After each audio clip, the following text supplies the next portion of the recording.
श्रीगणेशाय नमः। श्रीविष्णवे नमः। अथ गजेन्द्रमोक्षस्तोत्रम्। ॐ नमो भगवते वासुदेवाय। श्रीशुक उवाच। ॐ एवं व्यवसितो बुद्ध्या समाधाय मनोहृदे जजाप परमं जाप्यं प्राग्जन्मन्यनुशिक्षितं। गजेन्द्र उवाच। ॐ नमो भगवते तस्मै यत एतच्चिदात्मकं पुरुषायादिबीजाय परेशायाभिधीमहि। यस्मिन्निदं यतश्चेदं येनेदं य इदं स्वयं। योऽस्मात् परस्माच्च परस्तं प्रपद्ये स्वयंभुवं। यः स्वात्मनीदं निजमाययार्पितं क्वचिद्विभातं क्वच तत्तिरोहितम्। अविद्यदृक्साक्षुभयं तदीक्ष्यते स आत्ममूलोऽवतु मां परात्परः।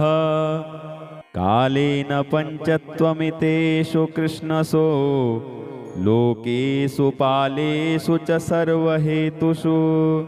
तमस्तदासीद् गहनं गभीरं यस्तस्य पारेऽभिविराजते विभुः।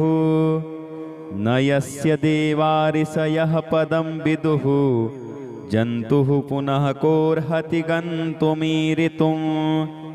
यथा नटस्याकृतिभिर्विचेष्टतो दुरत्ययानुक्रमणः समावतुः।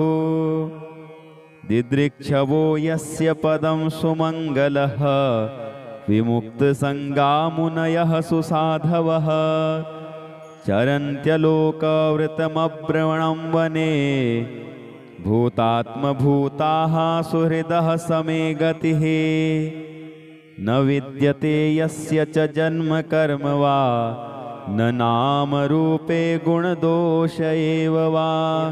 तथापि लोकापयसंभवाय यः स्वमायया तान्यनुकालमृच्छति। तस्मै नमः परेशाय ब्रह्मणेऽनन्तशक्तये अरूपायोरुरूपाय नम आश्चर्यकर्मणे। नम आत्मप्रदीपाय साक्षिणे परमात्मने। नमो गिरां विदुराय मनसश्चेतसामपि सत्त्वेन प्रतिलभ्याय नैष्कर्मेण विपश्चिता। नमः कैवल्यनाथाय निर्वाणसुखसंविदे। नमः शान्ताय घोराय मूढाय गुणधर्मिणे निर्विशेषाय साम्याय। नमो ज्ञानघनाय च क्षेत्रज्ञाय नमस्तुभ्यं सर्वाध्यक्षाय साक्षिणे। पुरुषायात्ममूलाय मूलप्रकृतये नमः। सर्वेन्द्रियगुणदृष्टे सर्वप्रत्ययहेतवे असताच्छाय योक्ताय सदाभासाय ते नमः। नमो नमस्तेऽखिलकारणाय निष्कारणायाद्भुतकारणाय सर्वागमाम्नाय महार्णवाय। नमोपवर्गाय परायणाय गुणारणिच्छन्नचिदूष्मपाय तक्षोद्भविस्फूर्जितमानसाय। नैष्कर्म्यभावेन विवर्जितागम स्वयं प्रकाशाय नमस्करोमि। मादृक्प्रपन्न पशुपाशविमोक्षणाय मुक्ताय भूरि करुणाय नमो लयाय। स्वांसेन सर्वतनुभृन्मनसि प्रतीत प्रत्यग्दृशे भगवते बृहते नमस्ते। आत्मात्मजाप्तग्रह वित्तजने सुसक्तै दुष्प्रापणाय गुणसङ्गविवर्जिताय मुक्तात्मभिः स्वहृदये परिभाविताय ज्ञानात्मने भगवते नम ईश्वराय। यमधर्मकामार्थविमुक्तिकामा भजन्त इष्टां गतिमाप्नुवन्ति। किं त्वाशिशोरात्यपि देहमव्ययं करोतु मेदभ्रदयो विमोक्षणम्। एकान्तिनो यस्य न कञ्चनार्थं वाञ्छन्ति ये वै भगवत्प्रपन्नाः। अत्यद्भुतं तच्चरितं सुमङ्गलं गायन्तयानन्दसमुद्रमग्नाः।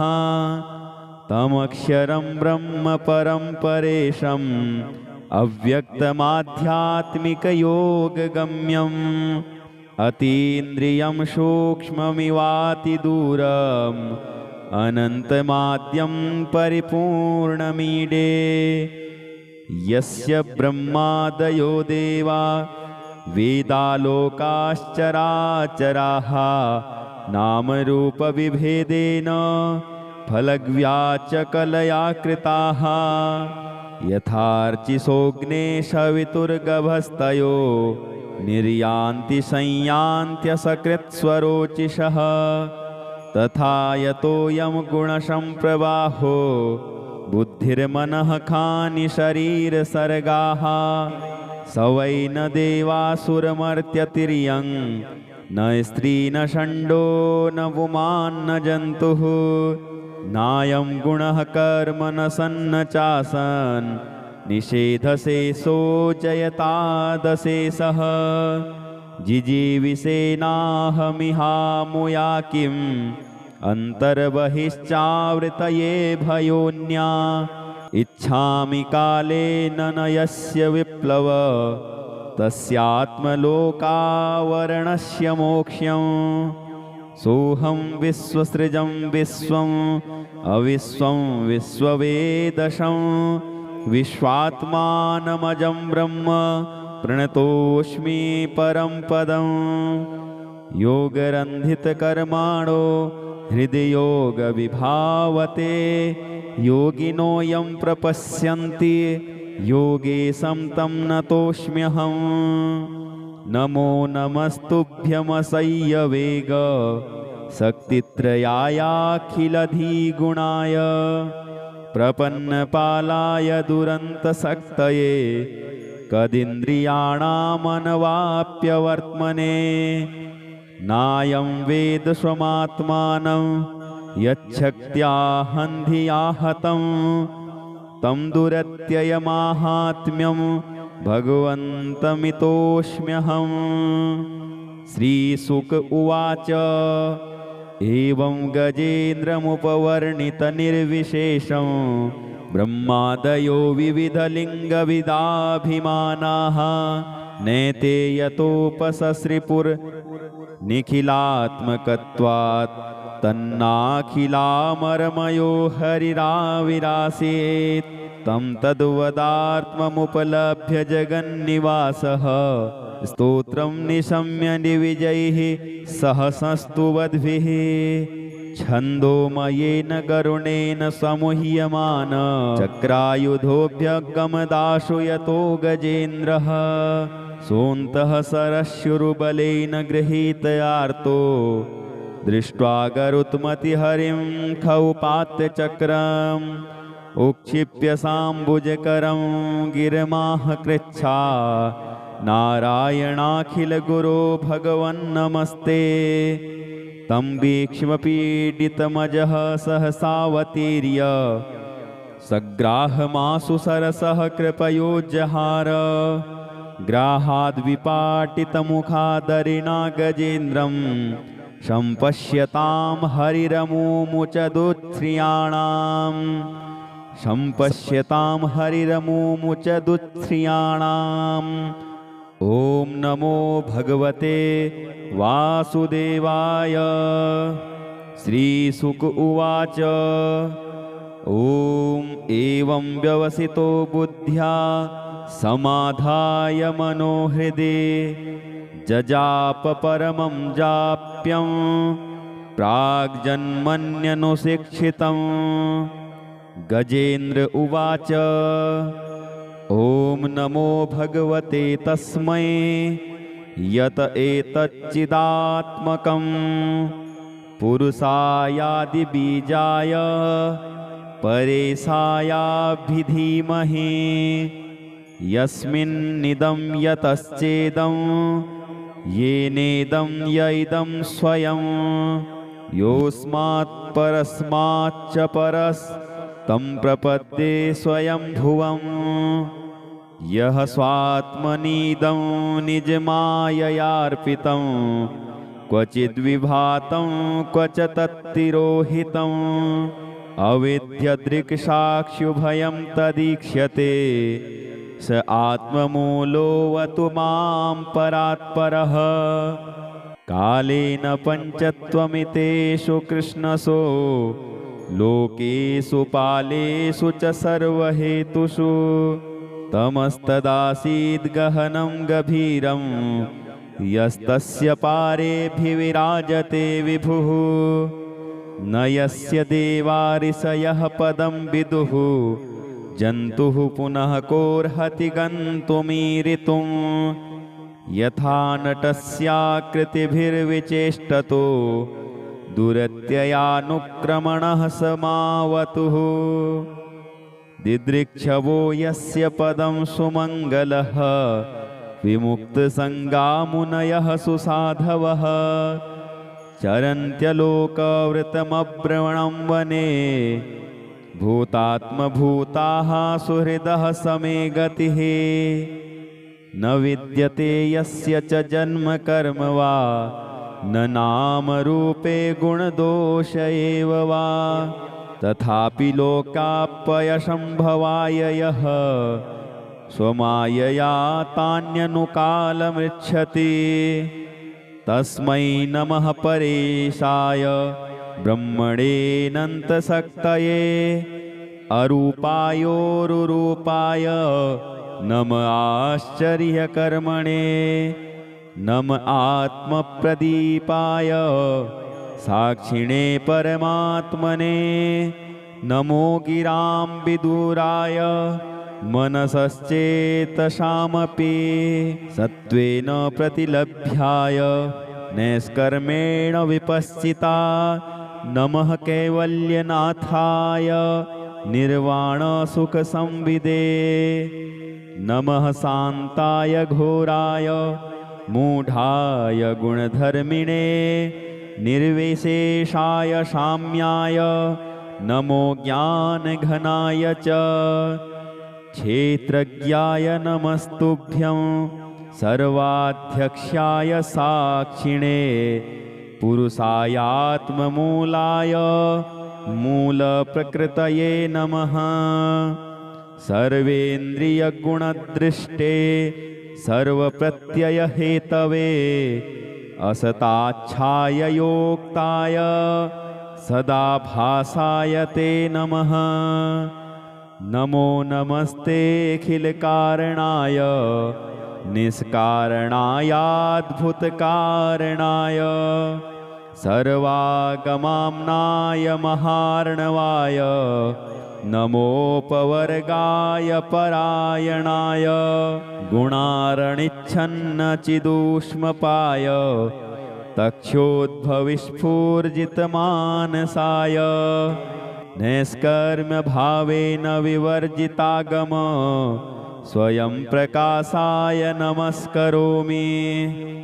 मादृक्प्रपन्न पशुपाशविमोक्षणाय मुक्ताय भूरि करुणाय नमो लयाय।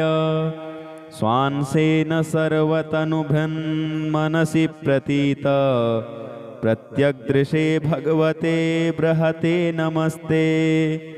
आत्मात्मजाप्तग्रह वित्तजने सुशक्तये दुष्प्रापणाय गुणसङ्गविवर्जिताय मुक्तात्मभिः स्वहृदये परिभाविताय ज्ञानात्मने भगवते नम ईश्वराय यमधर्मकामार्थविमुक्तिकामा भजन्त इष्टां गतिमाप्नुवन्ति किं त्वाशिशोरात्यपि देहमव्ययं करोतु मेदभ्रदयो विमोक्षणम् एकान्तिनो यस्य न कञ्चनार्थं वाञ्छन्ति ये वै भगवत्प्रपन्नाः अत्यद्भुतं तच्चरितं सुमङ्गलं गायन्तयानन्दसमुद्रमग्नाः तमक्षरं ब्रह्म परं परेशम् अव्यक्तमाध्यात्मिकयोगगम्यम् अतीन्द्रियं सूक्ष्ममिवातिदूरम् अनन्तमाद्यं परिपूर्णमीडे यस्य ब्रह्मादयो देवा वेदालोकाश्चराचराः नामरूपविभेदेन फलग्व्याचकलया कृताः यथार्चिसोऽग्ने सवितुर्गभस्तयो निर्यान्ति संयान्त्यसकृत्स्वरोचिषः तथा यतोऽयं गुणसम्प्रवाहो बुद्धिर्मनः खानि शरीरसर्गाः स वै न देवासुरमर्त्यतिर्यं न स्त्री न षण्डो न पुमान् न जन्तुः नायं गुणः कर्म न सन्न चासन् निषेधशेषो जयतादशेषः जिजीविषेनाहमिहामुया किम् अन्तर्बहिश्चावृतये भयोन्या इच्छामि कालेन न यस्य विप्लव तस्यात्मलोकावरणस्य मोक्ष्यम् सोऽहं विश्वसृजं विश्वम् अविश्वं विश्ववेदशं विश्वात्मानमजं ब्रह्म प्रणतोऽस्मि परं पदम् योगरन्धितकर्माणो हृदयोगविभावते योगिनो यं प्रपश्यन्ति योगेशं तं नतोऽस्म्यहम् नमो नमस्तुभ्यमसह्यवेग शक्तित्रयायाखिलधिगुणाय प्रपन्नपालाय दुरन्तशक्तये कदिन्द्रियाणामनवाप्यवर्त्मने नायं वेद स्वमात्मानं यच्छक्त्या हन्धिया हतं तं दुरत्ययमाहात्म्यं भगवन्तमितोऽस्म्यहम् श्रीशुक उवाच एवं गजेन्द्रमुपवर्णितनिर्विशेषं ब्रह्मादयो विविधलिङ्गविदाभिमानाः नेते यतोपसश्रिपुर्निखिलात्मकत्वात् तन्नाखिलामरमयो हरिराविरासीत् तं तद्वदात्ममुपलभ्य जगन्निवासः स्तोत्रं निशम्य निविजैः सहसस्तुवद्भिः छन्दोमयेन गरुणेन समुह्यमान चक्रायुधोऽभ्यगमदाशु यतो गजेन्द्रः सोऽन्तः सरश्रुबलेन गृहीतयार्तो दृष्ट्वा गरुत्मतिहरिं खौपात्यचक्रम् उक्षिप्य साम्बुजकरं गिरमाह कृच्छा नारायणाखिलगुरो भगवन्नमस्ते तं वीक्ष्मपीडितमजः सहसावतीर्य सग्राहमासु सरसः कृपयोज्जहार ग्राहाद्विपाटितमुखादरिणा गजेन्द्रं सम्पश्यतां हरिरमुमुचदुच्छ्रियाणाम् सम्पश्यतां हरिरमुमुचदुच्छ्रियाणाम् ॐ नमो भगवते वासुदेवाय। श्रीशुक उवाच ॐ एवं व्यवसितो बुद्ध्या समाधाय मनोहृदे जजाप परमं जाप्यं प्राग्जन्मन्यनुशिक्षितं। गजेन्द्र उवाच ॐ नमो भगवते तस्मै यत एतच्चिदात्मकं पुरुषायादिबीजाय परेशायाभिधीमहि। यस्मिन्निदं यतश्चेदं येनेदं य इदं स्वयं। योऽस्मात् परस्माच्च परस्तं प्रपद्ये स्वयंभुवं। यः स्वात्मनीदं निजमाययार्पितं क्वचिद्विभातं क्वच तत्तिरोहितम्। अविद्यदृक्साक्षुभयं तदीक्ष्यते स आत्ममूलोऽवतु मां परात्परः। कालेन पञ्चत्वमितेषु कृष्णसो लोकेषु पालेषु च सर्वहेतुषु। तमस्तदासीद् गहनं गभीरं यस्तस्य पारेऽभिविराजते विभुः। न यस्य देवा ऋषयः पदं विदुः जन्तुः पुनः कोऽर्हति गन्तुमीरितुं। यथा नटस्याकृतिभिर्विचेष्टतो दुरत्ययानुक्रमणः समावतुः। दिदृक्षवो यस्य पदं सुमङ्गलः विमुक्तसङ्गामुनयः सुसाधवः। चरन्त्यलोकवृतमभ्रमणं वने भूतात्मभूताः सुहृदः समे गतिः। न विद्यते यस्य च जन्म कर्म वा न नामरूपे गुणदोष एव वा। तथापि लोकापयसम्भवाय यः स्वमायया तान्यनुकालमृच्छति। तस्मै नमः परेशाय ब्रह्मणेऽनन्तशक्तये अरूपायोरुरूपाय नम आश्चर्यकर्मणे। नम आत्मप्रदीपाय साक्षिणे परमात्मने। नमो गिरां विदुराय मनसश्चेतसामपि। सत्त्वेन प्रतिलभ्याय नैष्कर्मेण विपश्चिता। नमः कैवल्यनाथाय निर्वाणसुखसंविदे।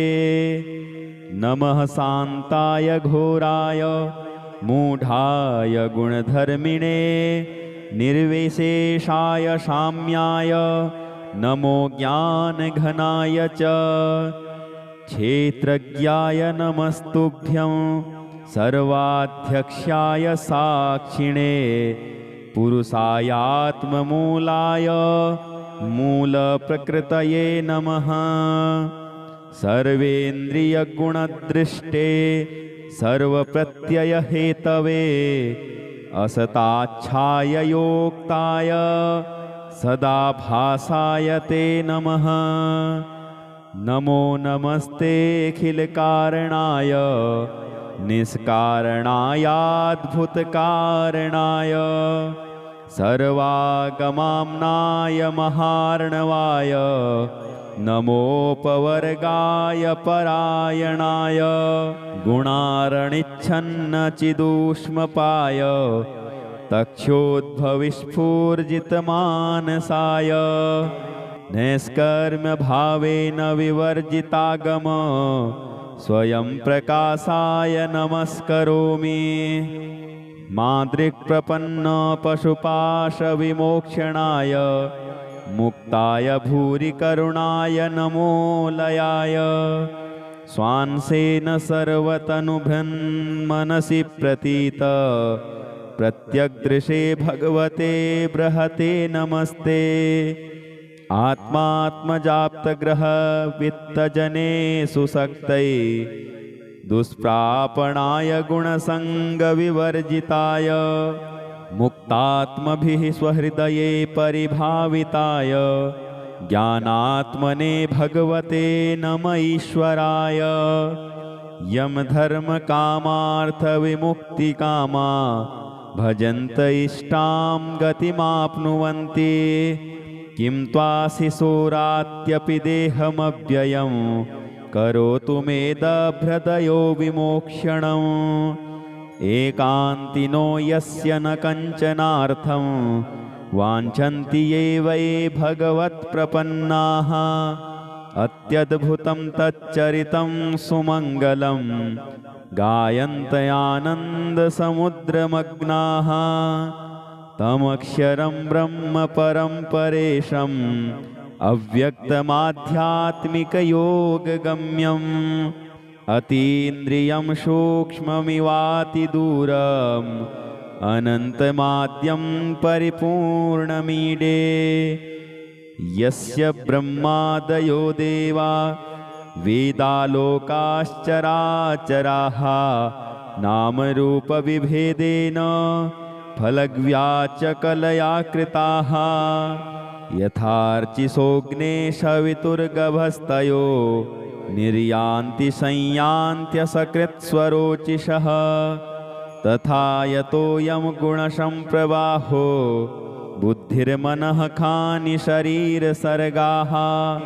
स वै न देवासुरमर्त्यतिर्यं न स्त्री न षण्डो न पुमान्न जन्तुः। नायं गुणः कर्म न सन्न चासन् निषेधशेषो जयतादशेषः। जिजीविषेनाहमिहामुया किम् अन्तर्बहिश्चावृतये भयोन्या। इच्छामि कालेन न यस्य विप्लव तस्यात्मलोकावरणस्य मोक्ष्यम्। सोऽहं विश्वसृजं विश्वम् अविश्वं विश्ववेदशं। विश्वात्मानमजं ब्रह्म प्रणतोऽस्मि परं पदम्। योगरन्धितकर्माणो हृदयोगविभावते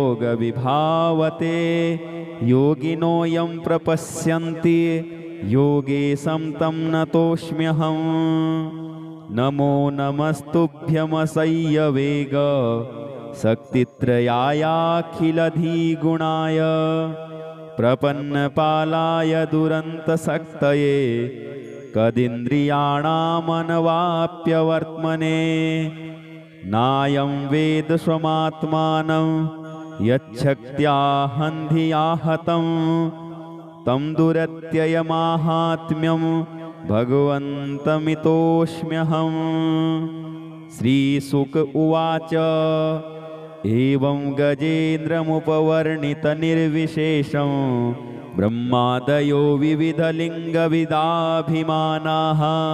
नैते यतोपसश्रिपुर्निखिलात्मकत्वात् तन्नाखिलामरमयो हरिराविरासीत्। तं तद्वदात्ममुपलभ्य जगन्निवासः स्तोत्रं निशम्य निविजैः सहसस्तुवद्भिः। छन्दोमयेन गरुणेन समुह्यमान चक्रायुधोऽभ्यगमदाशु यतो गजेन्द्रः।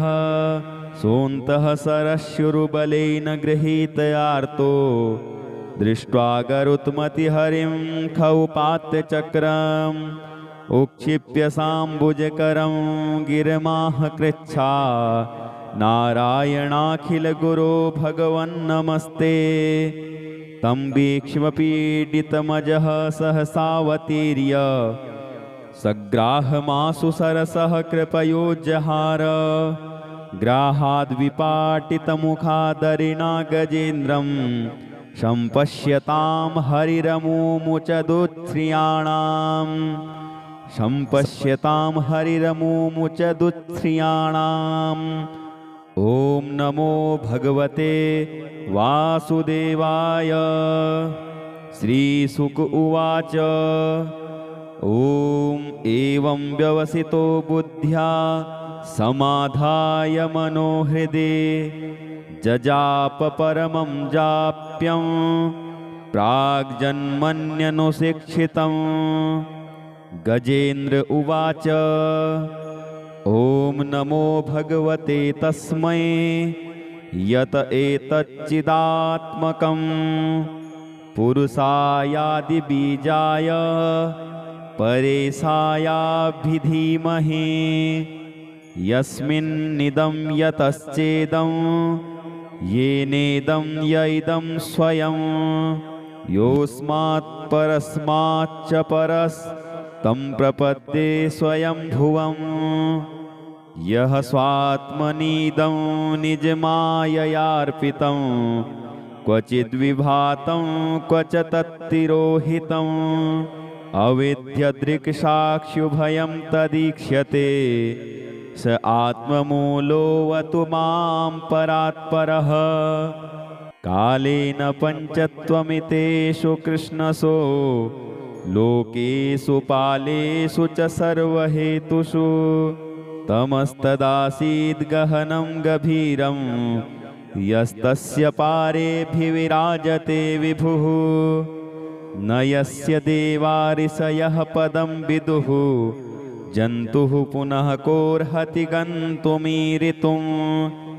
यथा नटस्याकृतिभिर्विचेष्टतो दुरत्ययानुक्रमणः समावतुः दिदृक्षवो यस्य पदं सुमङ्गलः विमुक्तसङ्गामुनयः सुसाधवः चरन्त्यलोकवृतमब्रवणं वने भूतात्मभूताः सुहृदः समे गतिः न विद्यते यस्य च जन्म कर्म वा न नामरूपे गुणदोष एव वा तथापि लोकापयसम्भवाय यः स्वमायया तान्यनुकालमृच्छति तस्मै नमः परेशाय ब्रह्मणेऽनन्तशक्तये अरूपायोरुरूपाय नम आश्चर्यकर्मणे नम आत्मप्रदीपाय साक्षिणे परमात्मने नमो गिरां विदुराय मनसश्चेतसामपि सत्त्वेन प्रतिलभ्याय नैष्कर्मेण विपश्चिता नमः कैवल्यनाथाय निर्वाणसुखसंविदे नमः शान्ताय घोराय मूढाय गुणधर्मिणे निर्विशेषाय साम्याय नमो ज्ञानघनाय च क्षेत्रज्ञाय नमस्तुभ्यं सर्वाध्यक्षाय साक्षिणे पुरुषायात्ममूलाय मूलप्रकृतये नमः सर्वेन्द्रियगुणदृष्टे सर्वप्रत्ययहेतवे असताच्छाय योक्ताय सदा भासाय ते नमः नमो नमस्तेऽखिलकारणाय निष्कारणायाद्भुतकारणाय सर्वागमाम्नाय महार्णवाय नमोपवर्गाय परायणाय गुणारणिच्छन्नचिदूष्मपाय तक्षोद्भविस्फूर्जितमानसाय नैष्कर्म्यभावेन विवर्जितागम स्वयं प्रकाशाय नमस्करोमि मादृक्प्रपन्न पशुपाशविमोक्षणाय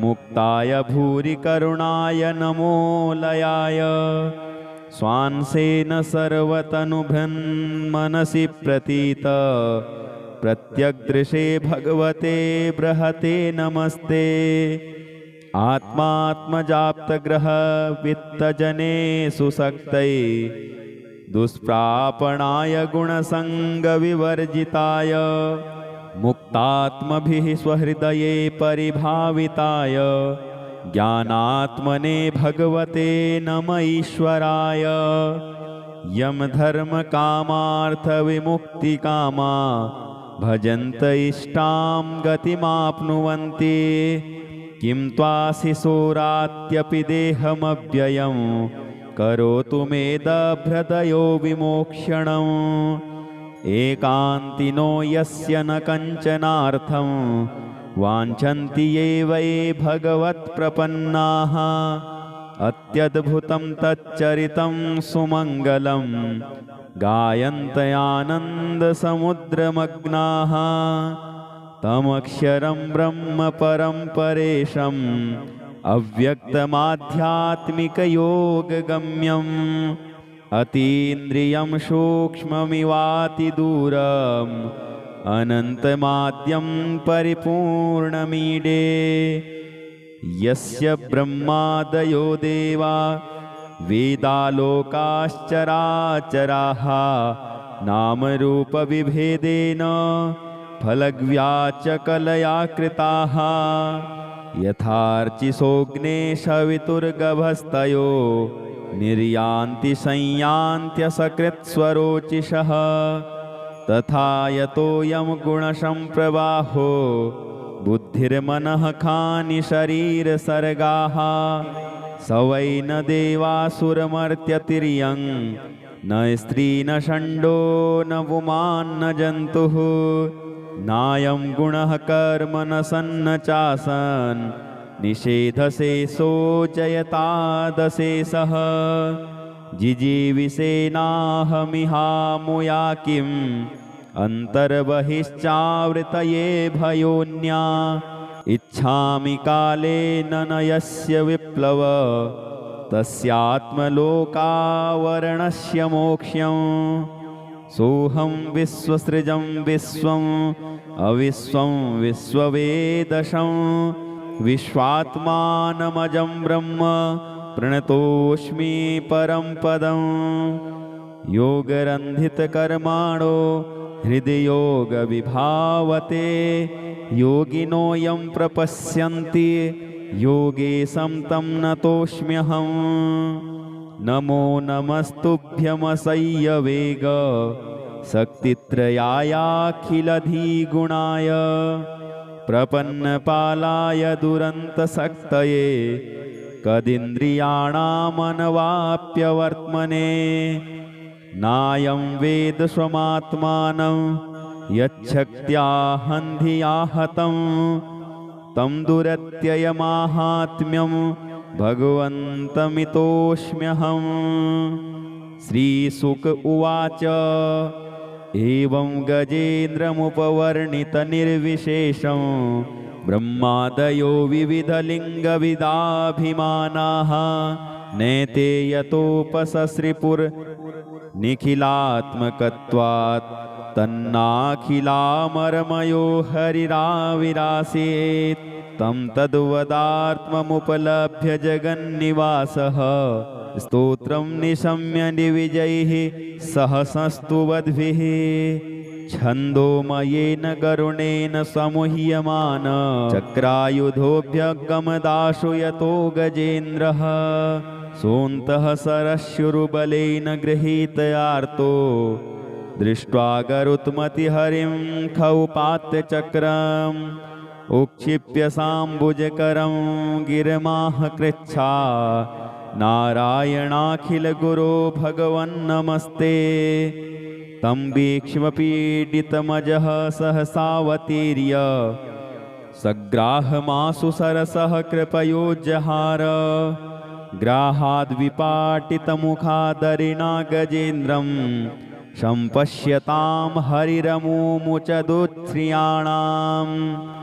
सम्पश्यतां हरिरमुमुचदुच्छ्रियाणाम् ॐ नमो भगवते वासुदेवाय ॐ नमो भगवते वासुदेवाय ॐ नमो भगवते वासुदेवाय ॐ नमो भगवते वासुदेवाय ॐ नमो भगवते वासुदेवाय ॐ नमो भगवते वासुदेवाय ॐ नमो भगवते वासुदेवाय ॐ नमो भगवते वासुदेवाय इति श्री गजेन्द्रमोक्षस्तोत्रम्।